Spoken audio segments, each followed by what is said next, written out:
Hi out there in the YouTube world, it is me again, the Puzzle Master, connecting the pieces together and making this piece of shit make sense. That's what I'm trying to do here.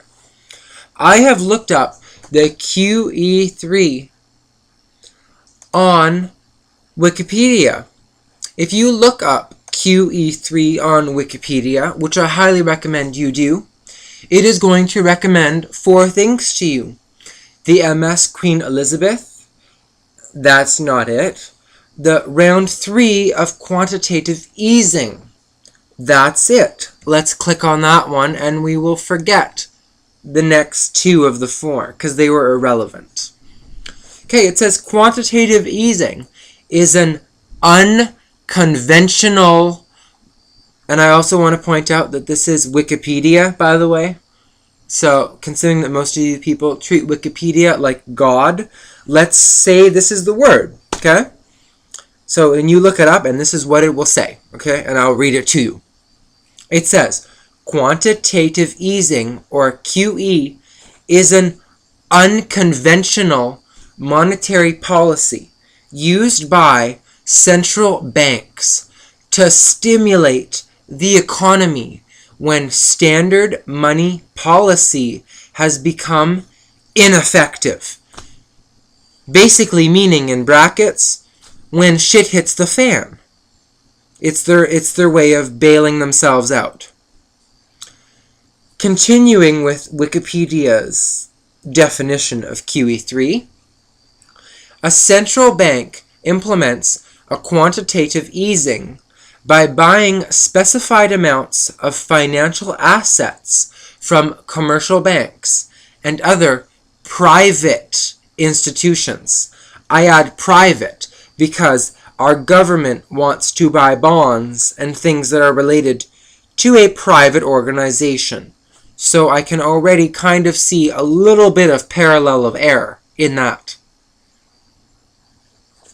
To continue, I'll start at the beginning of that sentence just because it's very wordy, and I feel that if we're going to break it down to understand the meaning, then let's break it down to understand the meaning.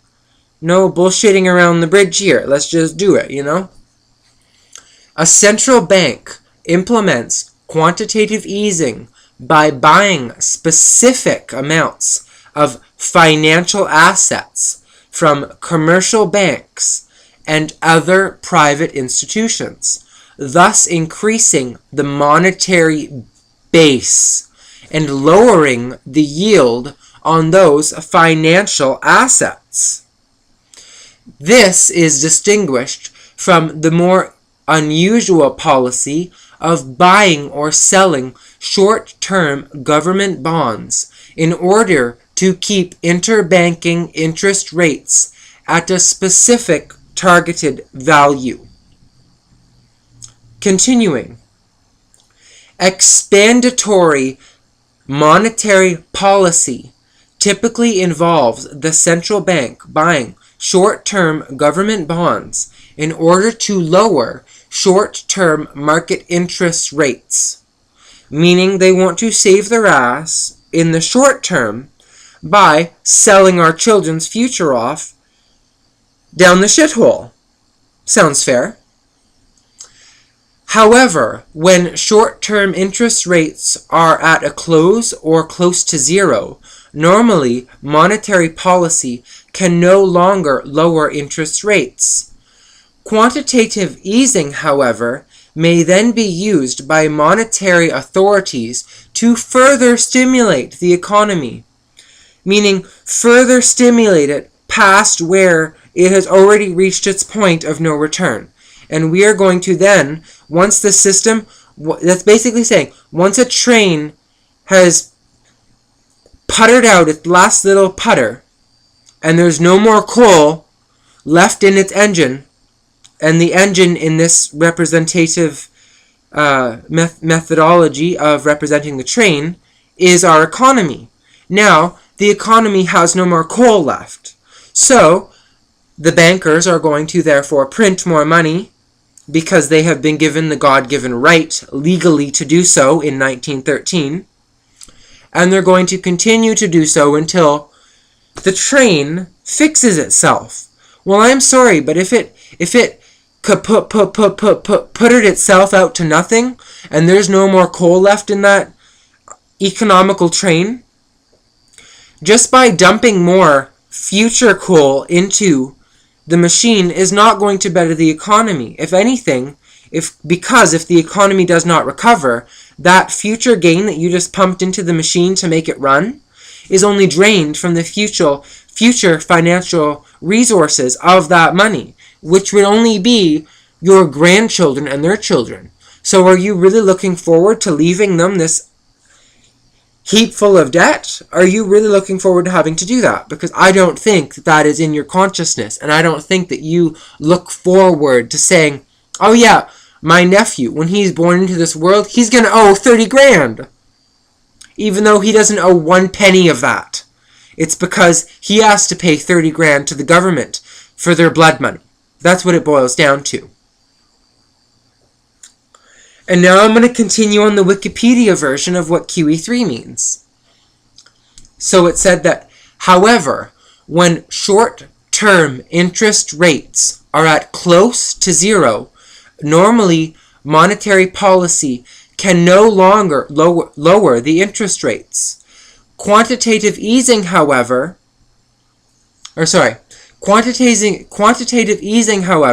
may then be used by monetary authorities, meaning the Fed, to further stimulate our economy by purchasing assets of longer maturity than short-term government bonds, and thereby lowering long-term interest rates, furthered by our lower yield curve. Quantitative easing raises the prices of financial assets bought, which lowers their yield. That's just what Wikipedia said. I'm just going. Like, whenever I'm looking at the screen there, that's just me reading. That's none of my opinion. And if you want to go on Wikipedia to further validate how specifically correct my opinion is, then I would highly oblige you to do so, because it might crack the little nut of your brain and make it see things a little bit grander, okay? Quantitative easing can also be used to help ensure that inflation does not fall below target. Because apparently, judging by what Wikipedia just said there, we have a target inflation. We don't want just no inflation.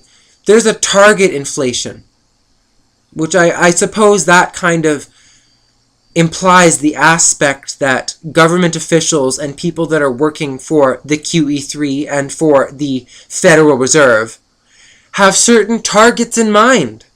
So it doesn't matter if the economy suffers 50% less than it did last year. That would be a goal. And if anything, that would be a goal they want to reach.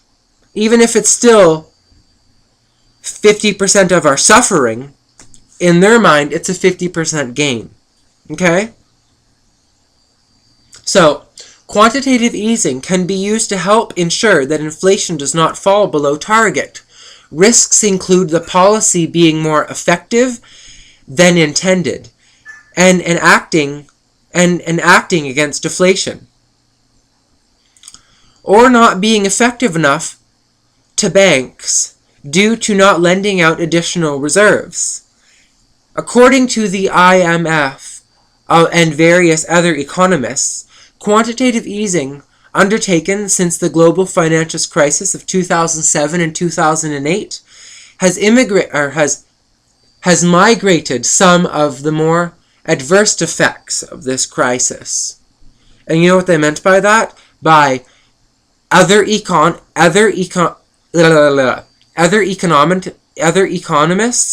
have suggested that quantitative easing undertaken since the global financial crisis of 2007 and 2008 has migrated some of the most adverse effects of this crisis.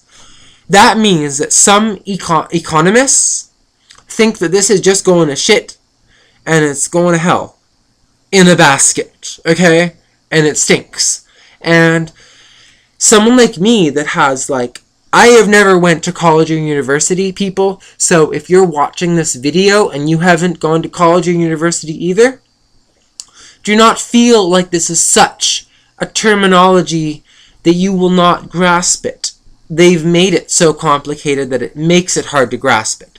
That's why I've done this video and I've gone through all of the terminologies and I've broken it down for you. And to simplify it even further, let's just say that money, or M, money, represents the value of its country, which would be 100%, okay? Now, if they have tripled our money supply, have you any idea what that would therefore do to your money that you have saved in your bank? Well, I'm sorry to have to break this to you, but if you only had 1/3 of the monetary value placed in your bank account and they have tripled the amount that they are printing, if you had $3,000 in the bank, you now have $1,000. If you had $30,000 in the bank, you now have $10,000. That's how much you could buy. It would be essentially worth 1/3. Now, I want you to look yourself in the mirror and say, did anyone ask me for permission to do this? I'm sure you'll get your answer quite fast, and your answer is no. And then upon your fucking light bulb moment of concluding that you've been ripped off from the very beginning, maybe you want to start hedging yourself against that. Might I suggest gold or silver? I might suggest that, and I might as well damn do it now. Buy gold or silver, or have your paper currency be devalued to the very paper worth that it's printed on. Mwah! I hope that you have enjoyed this. I have. And I hope that I've helped some of you out there. I know that a lot of people might view this and see it as being negative, but I'm really trying to help you people out there. And this is all I have, okay?